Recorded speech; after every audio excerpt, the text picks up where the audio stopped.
Welcome to my channel, The Art of Healing with Anessa. And I am Anessa, a detoxification coach that uses diet and herbs and other healing modalities to help individuals reclaim their health. It is very obvious that mental and emotional health are the side effects of how we relate to our external environment. So they are not necessarily only physical. They could be the side effects of how we relate to our relationships, to our jobs, to our daily circumstances, to our past. All of this is important to discern before we start talking about how physical health can affect mental and emotional health. So can physical health impact emotional and mental health? My answer is absolutely yes. So whatever we internalize inside our bodies in terms of chemistry, in terms of our ideas of the world, that is going to relate to all of our endocrine system channels, to our nervous system, which keep track. Their nervous system and endocrine systems are basically the way that our body regulates, so we can feel connected to the outside world, but be balanced physically inside. So our nervous system, for example, it regulates how we relate to the outside world. It gives us clues about what is safe, what is not, how we should show up in the world, what is going to be beneficial for us, what is going to be very detrimental for our growth. So all of this matters. And the nervous system is that internal link that helps us navigate the external world effectively. So now let's go back to our endocrine system. The endocrine system is our energy system that keeps track of how we utilize and how we internalize energy sources. So these systems help us navigate the world and how we show up in the world. It dictates our personal power. It dictates how we're accommodated to the 3D world. If our energy system is down, it's going to be lacking in that capacity to show up in the world in the best way possible, according to our blueprint, according to our personality, according to our genetics, according to how we perceive the world. So the health of that power grid is extremely necessary in how we process emotions, how we process our mental state. Not only is the endocrine system the seat of our power, but it also relates to our emotional and mental bodies. For example, the endocrine glands handle anxiety, handle fear, handle our ability to show up in the world with gusto, with a lot of energy.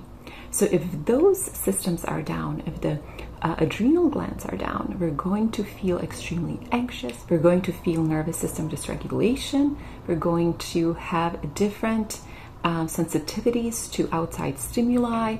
And so that is going to color the way that we approach our navigation of the physical world. So then we have the thyroid gland. The thyroid gland is located in our throat.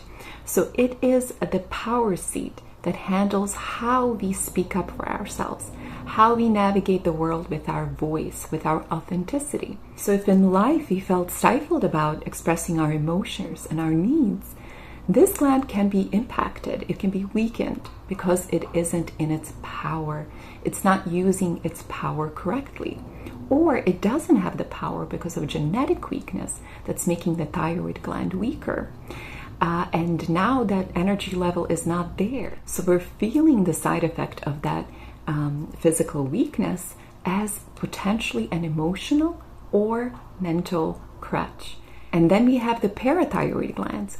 They're small and mighty glands that regulate our calcium utilization from foods. So if we don't have enough calcium in the body, or our bodies cannot utilize the calcium properly, meaning our parathyroid glands are weak, then we're going to be susceptible to depression. A lot of the times, depression can be a side effect of low calcium and mineral levels in the body. We could be eating calcium-rich foods, calcium-rich foods that we think are beneficial, such as dairy. But the body can't actually use calcium in the format of dairy because that chemistry is actually foreign to the body, and it's going to form mucus, it's going to acidify the body, and then it's going to weaken a lot of these glands and processes and elimination organs, and it's going to be a catch-22. It's not the type of calcium that the body can utilize. So you can absolutely point to endocrine system weaknesses as what's causing emotional and mental problems. That is just one side of the story, but it's an important one because it's telling us that we do have power to heal our emotional and mental issues through diet and through physical health. So how can we work with the weakened endocrine system? The endocrine system is obviously related to the nervous system because they both work together to help us regulate, to help us hold that homeostasis and show up in the outside world in a way that's advantageous to our internal function. So they're basically co-regulators of the body. And if the endocrine system is down, especially the adrenal glands, we're going to feel our nervous system go down as well. So when the adrenal glands go down due to a highly acidic diet, stress, burnout, a lot of different factors, you can see that manifest as nervous system dysregulation. Not always, but if we have a lot of emotional traumas that we haven't processed, a lot of past hurts that are still kind of causing us to be in the flight or fight mode, we're going to be overexhausting the adrenal glands. That's going to make us show up in the world in a way that doesn't correspond to the stimuli or the level of stimuli we find in our external environment. And that is a cause of a dysregulation, meaning your adrenal glands are very weakened, and that is causing your nervous system to be in basically overdrive. Well, the adrenal glands are actually the seat of the autonomic nervous system. So they work together. If you see a weakness in the nervous system, chances are the adrenal glands are very weak. And vice versa. If the adrenal glands are weak, we may have some nervous system issues. So we have to correct that. And another thing that the adrenal glands are in charge of is the metabolization of minerals. So when we internalize chemistry, meaning food, in our bodies are going to process that in a way that is beneficial to the processes of the body. But if nothing can be extracted from that, meaning we digest food, but we don't utilize it properly, the body can't utilize it and absorb it in a way that's beneficial to it, then there's a problem. We're not getting enough minerals, vitamins, enzymes to keep the cells healthy, to keep the waste out of the system, and to make sure that all of the processes work together holistically, correctly. So if that is off, all the systems will feel it, meaning the endocrine system will go down, the elimination organs are going to start not eliminating our waste properly, the nervous system will become dysregulated if we're also highly anxious, if we're very overstimulated. And what do we need minerals for?